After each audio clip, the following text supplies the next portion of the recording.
আবিরের মনে পড়ে ছোটবেলায় সে যখন কোনো বায়না করত, বাবা এক ধমকে তাকে চুপ করিয়ে দিতেন।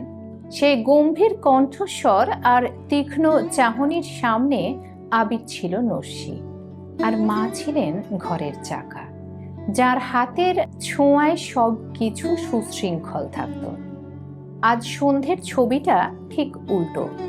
ড্রয়িং রুমে বসে থাকা বাবা বারবার রিমোট টিপছেন আর ভুলে যাচ্ছেন কিভাবে চ্যানেল বদলাতে হয়। 1 মিনিট পর পর তিনি বাচ্চার মতো করুণ স্বরে ডাকছেন, আবির, একটু দেখে যা তো বাবা, কেন ছবি আসছে না। আবির এগিয়ে গিয়ে ঠিক করে দিতে তিনি অপরাধীর মতো একটু হাসলেন। সেই হাসিতে কোনো দাপট নেই, আছে এক অসহায়ত্ব। রান্নাঘর থেকে টুংটাং শব্দ আসছে।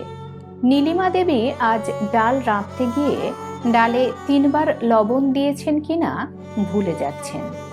আবির দেখল যে মা একসময় নিপুণ হাতে 10 পদের রান্না সামলাতেন, তিনি আজ আবিরের কাছে এসে ফিসফিস করে জিজ্ঞেস করলেন, খোকা, ডালে কি লবণ একটু বেশি হয়ে গেল?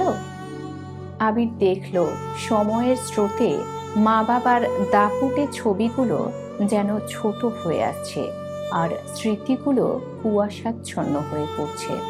যারা একসময় ছিলেন আবিরের পথপ্রদর্শক, আজ তারাই আবিরের কাছে হাত খুঁজছেন। আসলে বাবা মায়ের এই বয়স বেড়ে যাওয়াটা এক বেদনাদায়ক বিবর্তন। যারা একসময় আগলে রাখতেন, আজ তারাই আগলে রাখার দাবি জানাচ্ছেন। আবির মায়ের কাঁধে হাত রেখে হাসি মুখে বললেন, একদম ঠিক আছে মা, চলো আজ আমরা একসঙ্গে খাবার খাই।